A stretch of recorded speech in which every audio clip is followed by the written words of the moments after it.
Okay, yes. I just really want my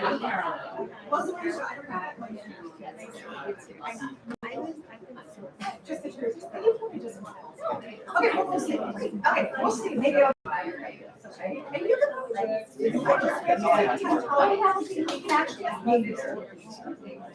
oh my God, that was just okay. Yeah, no pressure.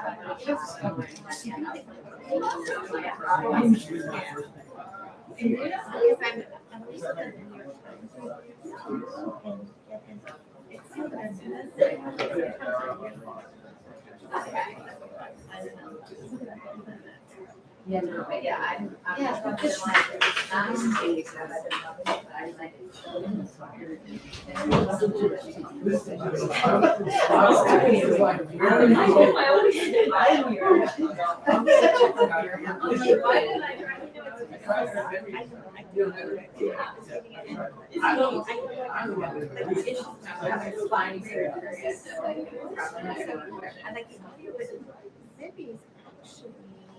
they also yes, but my wedding. I don't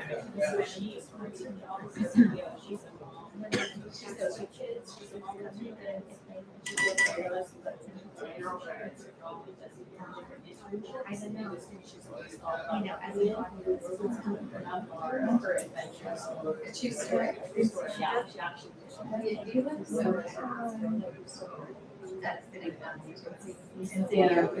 Yeah, and it's really weird. She just did this post on LinkedIn. It was just so weird. This is just so fun.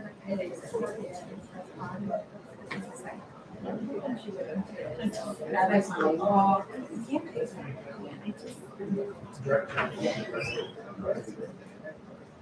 Well, I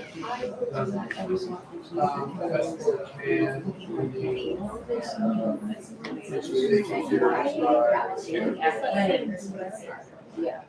It's very confusing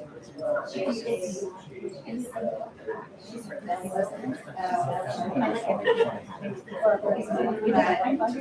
My car.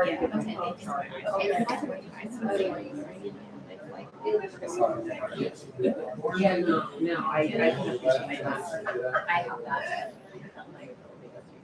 No, you know, you guys should.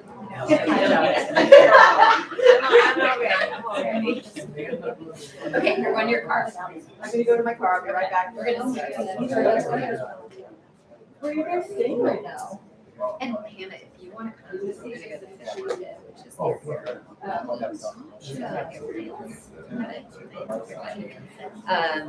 we were staying at the end. Okay. Yeah. Oh, that's a lot. Yeah, definitely. Yeah. I have no sense of I've lived here.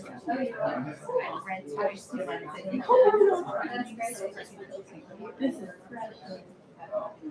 my favorite coffee shop's down the street, so I knew where it was. Oh, really? Yeah. Oh, Margaret says, you've been planning to come for a while. That's so sweet. Sweet of you. All right. I could miss it. I was like, I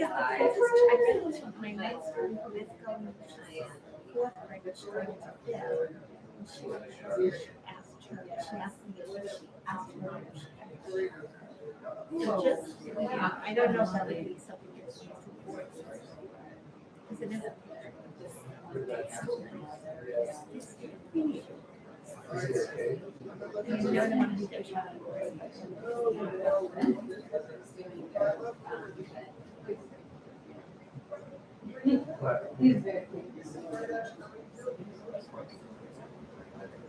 Yeah, she was just like an hour.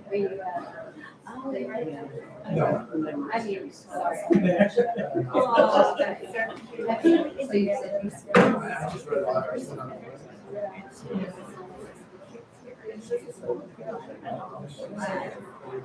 I mean, I think that she has a so it was really and now there was this store. Oh, but important things that we want to Ooh, okay. well, if it's the same woman Right. that waited on me, she was like, she had the weirdest. Yeah, so she told me all about her ex-husband, how she felt her divorce was okay. I mean, just.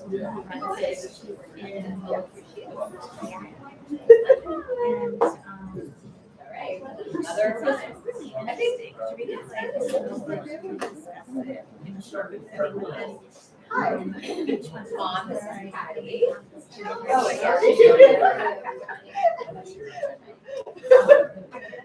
sorry. Patty.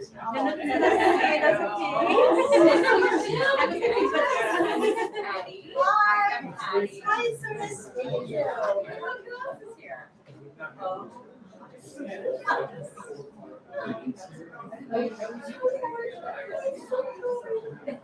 I'll try.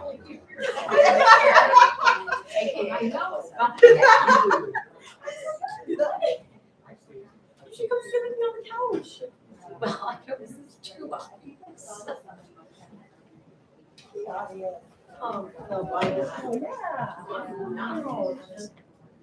Should we get a picture with mother and daughter together? Yeah, Mom.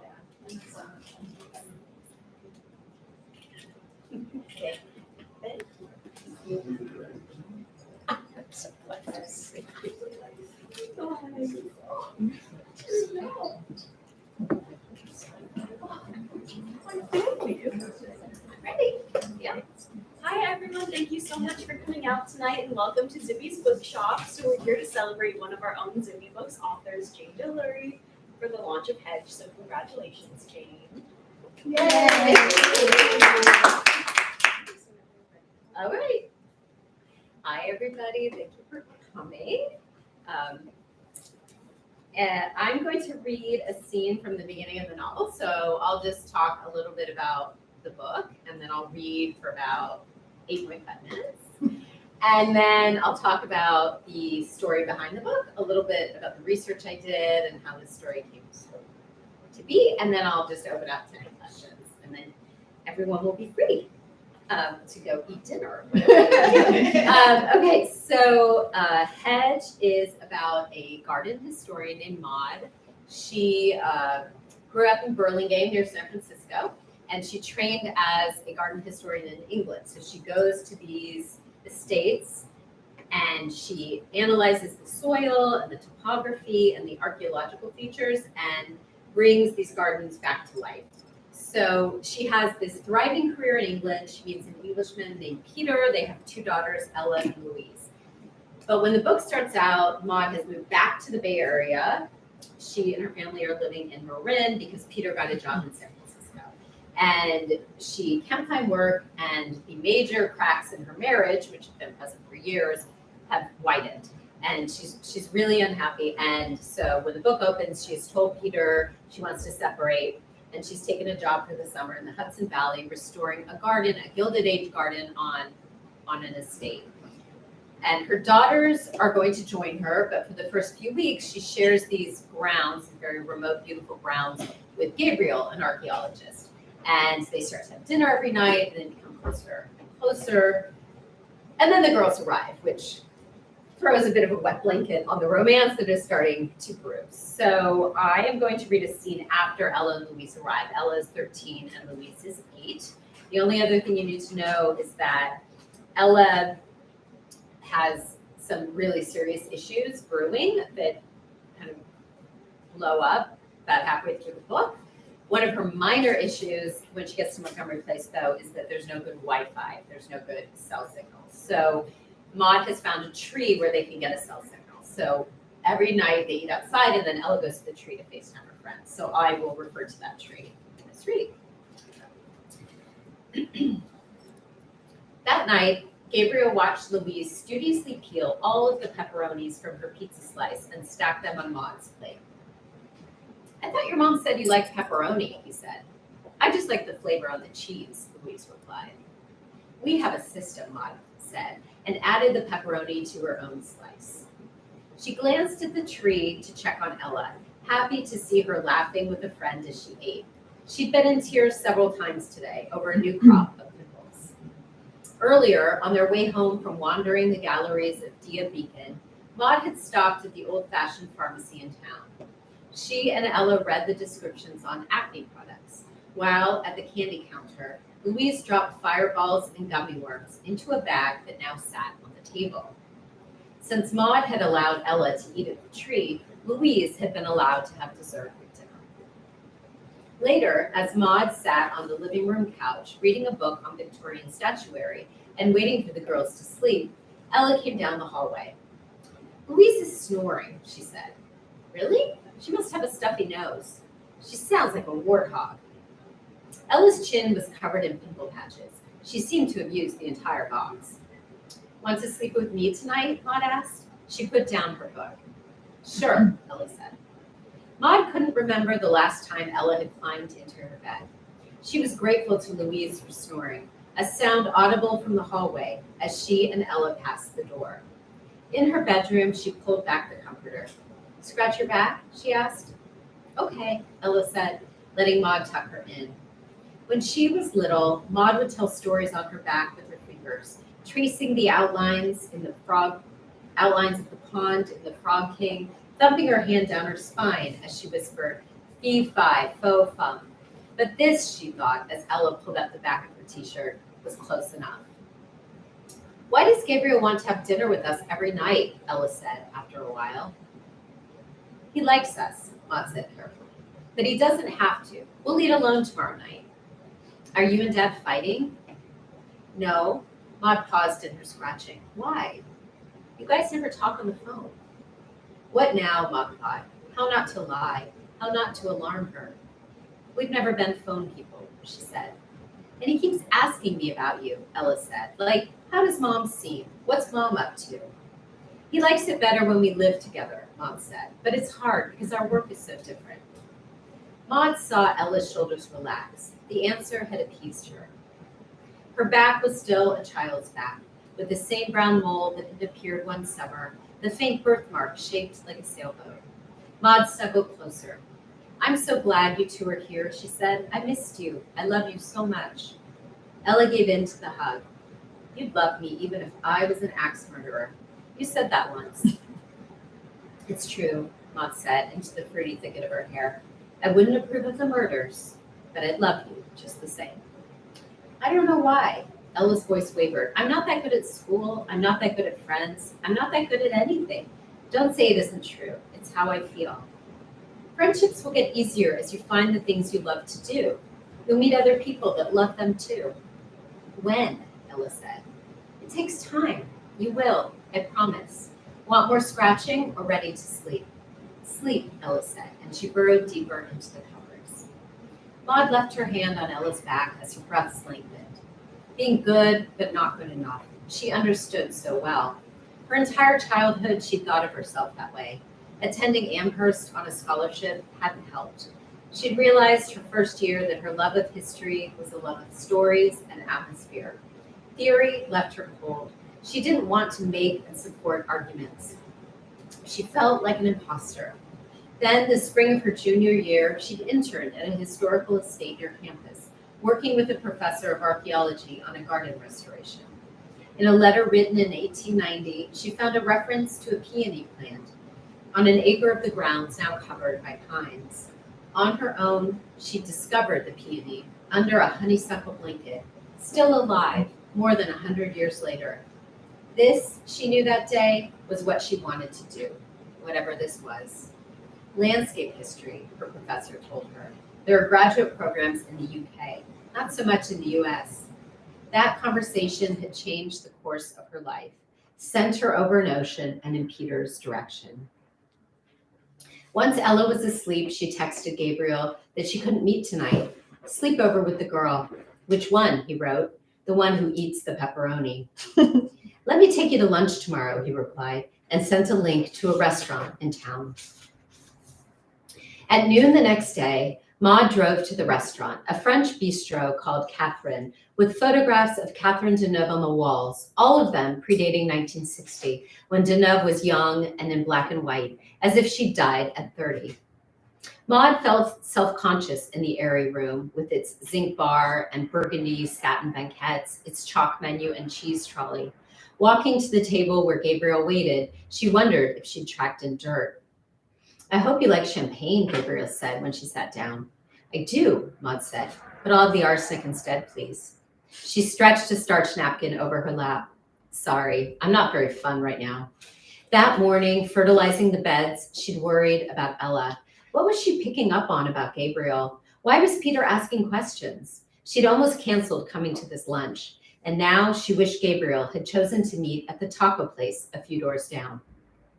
You're fun, even when you aren't fun, Gabriel said, as the waiter filled their glasses and nestled the bottle into a silver ice receptacle. What's going on?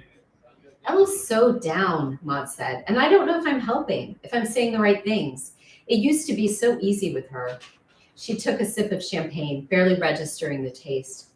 She was talking about her dad last night, she said. I don't know how she's going to take it when we tell her we're splitting up, or when I say we're splitting up. I don't know how he'll react either. He's in denial. You think he'll fight it? Gabriel said. I worry he'll wear me down. When we discussed divorce before, he was totally opposed, and he's very persuasive. He doesn't want to lose you, Gabriel said quietly. I'd fight it too. Maud's breath stopped in her throat. It isn't that, she said. He doesn't really want me. He had an affair. He's probably had lots of them. I only know about the one. And you can't forgive him? Gabriel said. He was buttering his bread, not looking up at her. He feels vulnerable with me too, Maud thought. Worse than that, she said. I don't care. It's as if when I had Ella, I grew a new heart, which got bigger with Louise. But the heart that loved Peter shrank to a pit. I thought mine was a pit too, Gabriel said. His eyes lifted from the bread plate and met hers squarely. I think about you a lot. I think about you too, Maud said. The waiters set down their entrees, a welcome distraction from the heat consuming her face. Gabriel's mountain of French fries rose above a massive island of steak, and she regretted her niçoise salad. Her appetite had returned. Gabriel always made her feel better. Simply being with him made her feel better. He cut off a piece of steak and chewed it reflectively. Ella doesn't like me, does she? I can tell. I wouldn't say that, Maud said. She's not in a receptive phase. She needs space from everyone right now, especially me. Try to relax. Let her come to you. Be yourself, but keep your distance. Be myself, a single man who has no idea how to talk to children? You were a teenager once, Maud said. I was cutting school and smoking weed at her age. Okay, don't remember that, she said. She laughed. I need to chill out too. Let's do dinner together every few nights. Let things evolve naturally. Like they have with us, Gabriel said. Sort of, yes. But you and I don't play games, he said, pointing his knife at her. And you're telling me to play hard to get. Maud stole a French fry from his plate. As Ella is quick to point out, she said, parents are major hypocrites. All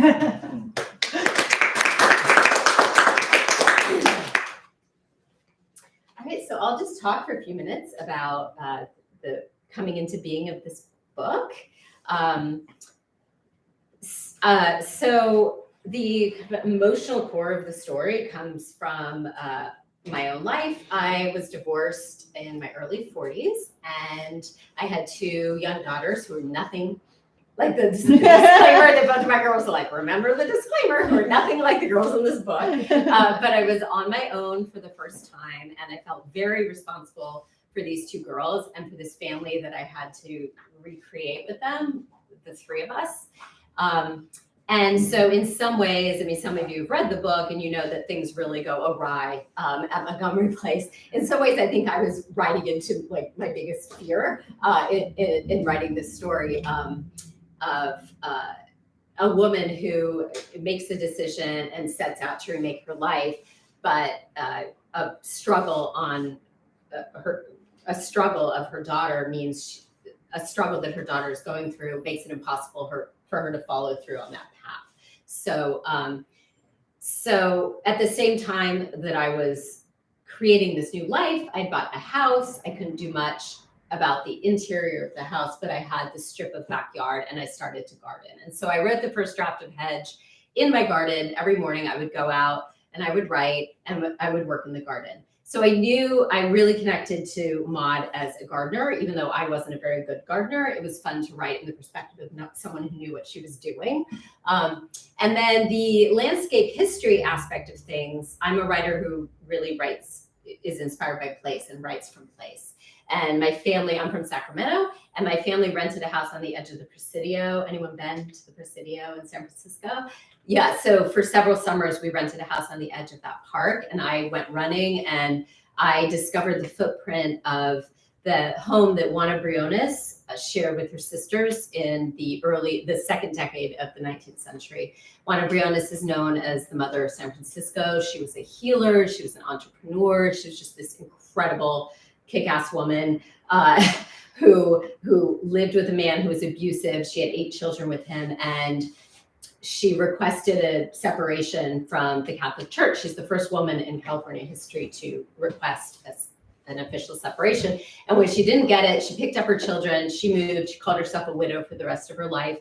She started a farm in what is now San Francisco, and she ended her life as a very wealthy woman and rancher. And so, I came upon this place and I came upon this story, and I became fascinated by her, but I also became fascinated by the idea that we can learn the stories of people and who have no written record about them. We can learn their stories by looking at the soil.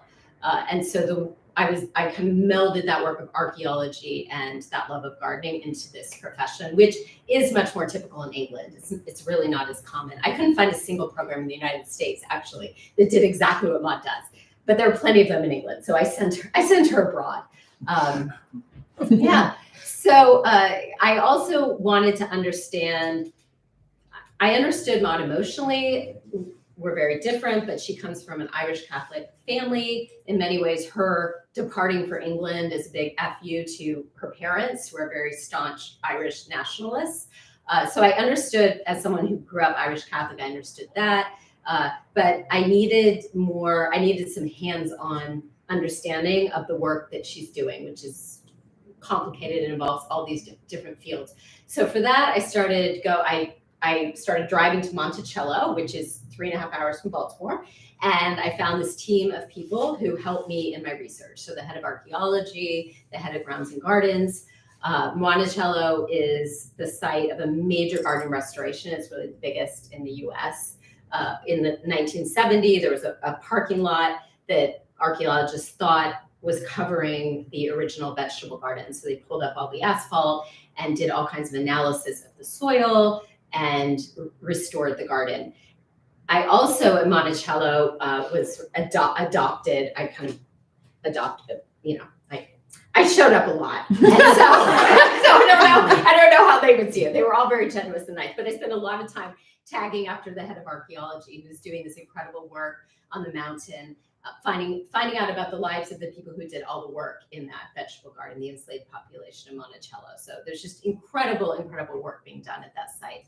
Ultimately, I decided this book can't take place at Monticello because Maud would spend all her time being mad at Thomas Jefferson. So I wanted to find a place that I felt I could write about, again, a place that inspired me. And I knew that I felt that way about the Hudson Valley. So I Googled estate garden Hudson Valley and boom, Montgomery Place. Anyone know Montgomery Place? Bar, you do? Yeah. Oh, really? Livingston family, right? Yes. Yeah. Oh my gosh, you're the first person at any of my readings who knows about Montgomery Place. Okay. So again, at Montgomery Place, I found this great team of people who brought me into the archives and basically helped me do the work that Maud does, restoring a garden that has never been restored. So the Montgomery Place has this nonstop lawn that just goes for probably about a mile in this arboretum from the mid-19th century.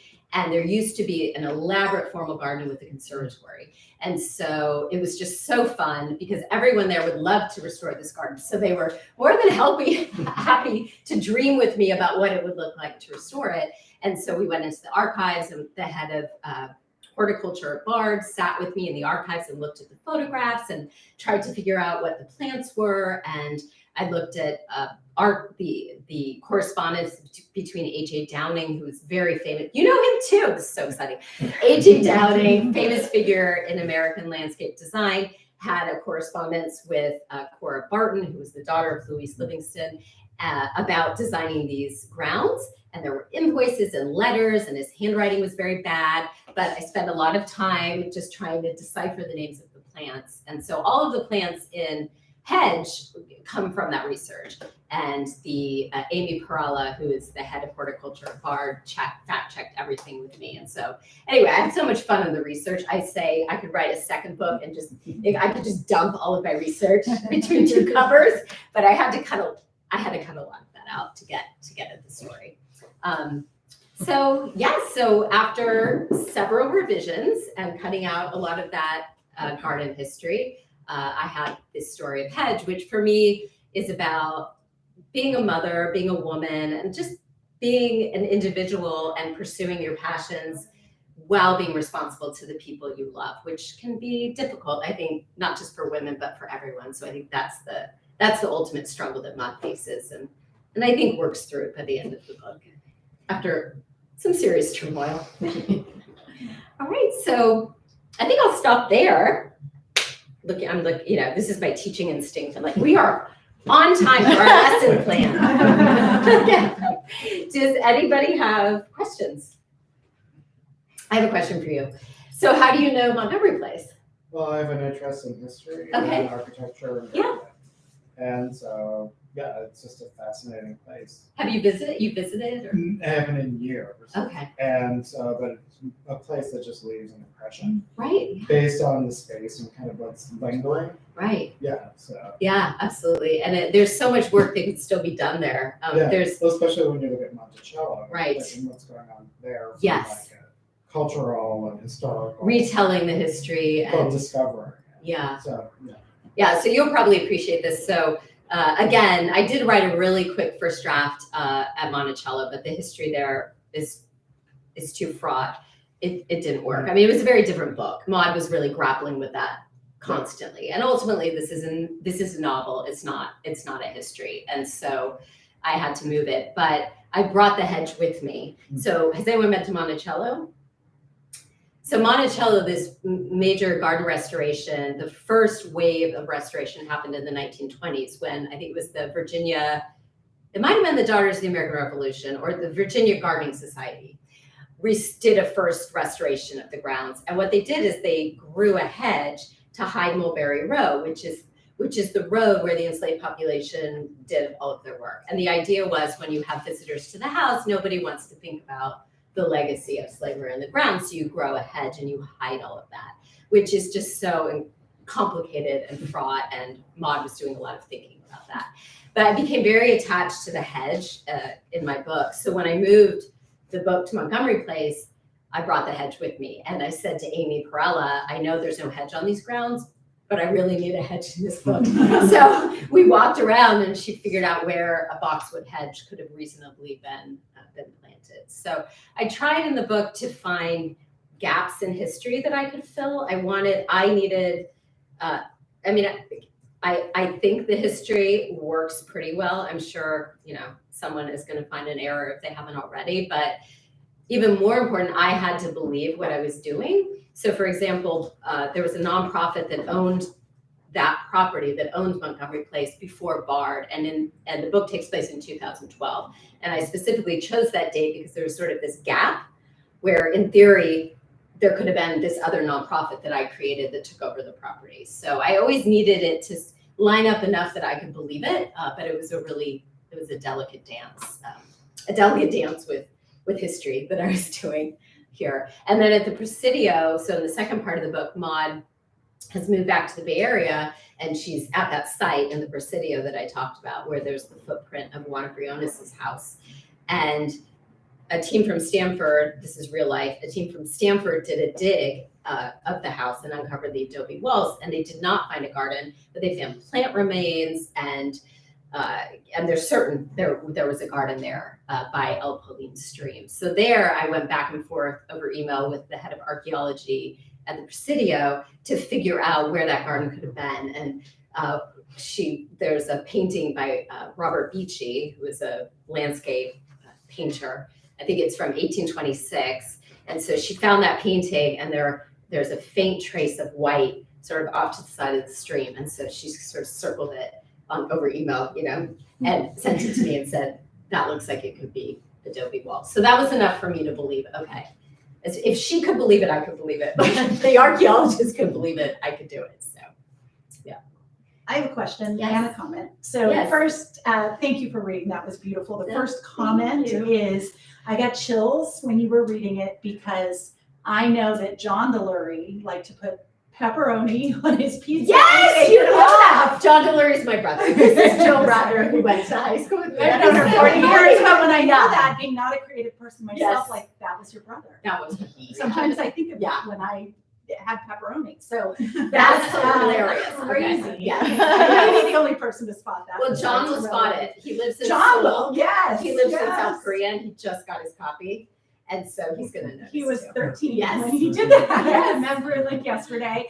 Number two, I'm just curious from conception of the idea to, publication, how long of a process is that? I mean, years, I'm sure. but I like, started, yes. how long does something like that take a writer? I think so the first snippet I wrote about the book was one of the summers at the Presidio, but then my first book came out, and that year was kind of nutty. The year your book comes out, because I'm in another one right now. It's not the most productive year in terms of other projects. So I think in terms of drafting the book and getting to that final draft, it was about 4 years. But then there's a lag time before the book gets published. So there have been a couple of years on the other end, but it was about 3 years. I wrote the first draft really quickly, again, in my garden. And then I did more research and revisions for about 1.5 years on my own. And then with Is my that the editor. only book you're working on when you're working on a book? Yeah. Okay. I work on stories at the same time. Yeah. I write short stories as well. And those are they're so much shorter. So I can kind of dabble in stories on the side. Yeah. Yeah, stories have become a lot easier for me now that I've written a novel, I will say. I have a question. Mhm. Did you ever find that you were doing research to procrastinate on the writing? I don't think so, but maybe. You know what I mean? It sounds like a lot of always feel research. I always feel like writers need an extra therapist just to analyze them as writers. Right, So it's yeah. very possible that's what I was doing, Mhm. but I'm not aware of it, Patty. It sounds like it's a lot of research. That's why I'm asking, because that seems like a lot. definitely would get swept away by the research. Yeah. And I did a lot of online research as I was writing. So I would sort of, I would be working on a scene and I would wonder, okay, what native plants did Juana Briones, what were the plants that she used in her work as a healer? And I would sort of Right. check it live and then go back to the draft. But sometimes that would just send me down a rabbit hole because I would read something really interesting. And then I, would spend 45 minutes reading about whatever it was. But I don't know that it's procrastinating. I mean, I find all of that history so interesting that, but I'm not a historian. My brother's a historian, the one who did eat the pepperoni brother. Yeah, pepperoni brother. I just have to say, I thought that you did a really nice job of incorporating all the research without making it sound like you researched, Thank you. Like it just kind of naturally flows and fills in. It makes it feel very real without feeling like it's studied, Thank you. I mean, a lot of that is, is editing because I'm not always, it's again, because I find it so interesting. I don't always have the distance I need to know what Right. other people will find interesting. So that was a lot of sort of cutting down to the real, essential details and working the sentences to put them in. I see you mentioned Madison Smart Bell in your Yeah. acknowledgements. Do you teach with him? No, he's at Goucher College and I'm at the University of Baltimore, but we're good friends. Yeah, 'cause I Yeah. knew he was down there. Yeah. Do you know his work? Yeah, because we went to the same alma mater. And, Oh, nice. so Oh, I yeah. noticed that. I thought, that's a Madison's there. Yeah, no, Madison's great. Madison read a draft of Hedge and gave me notes, and I just Yeah, did he an wrote event that. with him for his book. That fabulous 6 months trilogy ago. about Haiti. Yeah, absolutely. Yeah, he's great. Oh, and can I say, the other thing is about the procrastinating. I'm writing. I have friends who are also writing books like this in a way where you have to do research. For years, they get lost in the research because it's Right. so interesting and so much fun. Right. And I always say that you really gotta set a deadline. After 3 months, 6 months, time to start writing, you know enough. Right. Yeah. Yeah. It is that delicate, and knowing enough is a really good way of putting it. And that's what I mean by I had to believe it. I had to know enough and believe it to be able to enter that fictional dream. But You have to know enough that you know more than the reader does. And then, and to your point also, is that when did the book come out? How long ago? last week, Okay. I think. Well, then you know, I mean, you will hear from somebody on Amazon who will Oh, find yes. something to complain Oh, about or yes, some yes. fact that you got Yes. off by 6 months. Yeah. Absolutely, yeah. You would think the fact that I had been through that with my first book already Sure. would have steeled me, but I don't think it has. Like, yeah, I have a writer friend, and we've decided we're paying each other $1 every time we go on Goodreads. So. Any other questions? Did you find the process of writing this book was any different than any of your other books? So, my first book was a novel and stories. So again, I've been writing stories for years and publishing stories in literary journals. And that book came out of those stories. So every chapter is also a story. But many of the chapters started as stories. So structurally, it was very different. I lined up about 3/4 of the material for the book in these stories, and then I wrote new story chapters for the rest. This was much more. I mean, this is a novel. Yep. And so I approached it as I approached my stories, which is I sat down and I wrote that first draft. And I didn't do any outlining, and that meant that I did a lot of rewriting. I mean, I dumped a lot of words. I think that's just my process. Like, I don't know that it's gonna change, but never say never. I mean, I do wonder if I had used an outline, if I could have shaved 6 months off the writing of this. But who knows? So yeah, it felt different that way. How did you connect with Zibby? I mean, I've been so blown away. But I knew of the bookstore, I live nearby, but they've done such a phenomenal job with you are too, of like promoting the book and also of connecting with the right, I don't know what you call it, work in media, but target audience or whatever it's called. Right. How did you connect with them? Because it seems like such a match made in heaven. Well, first I want to shout out Patty Lynn, who has a great, she's also a Zibby Books writer, who has a wonderful, I haven't read it yet, but I know it's wonderful. I'm gonna read it.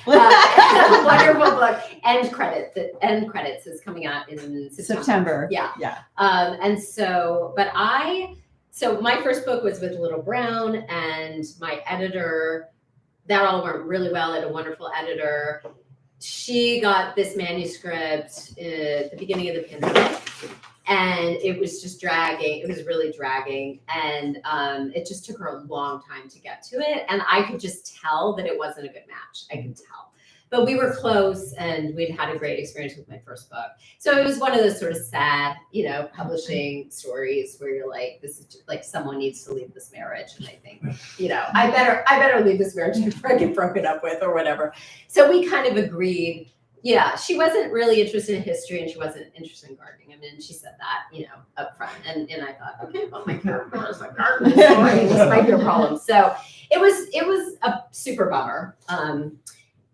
And right at the same time, Lee Newman, who is a short story writer that I really admire, and also had edited an essay of mine. She called my agent, said, I'm looking for novel manuscripts for this new publishing venture. And my agent called me and said, Lee called, what do you think about showing her the novel? And that's how I ended up with Zibby.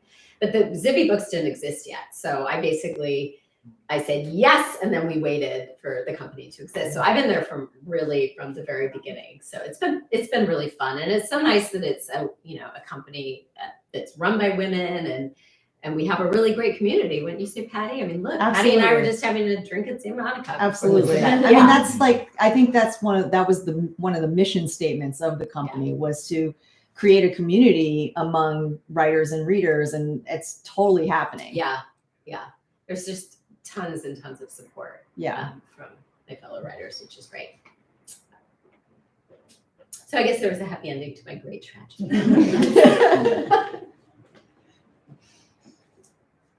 All right, well, thank you. Thank you for coming out. It was nice talking to everybody. It's so fun to see these familiar faces.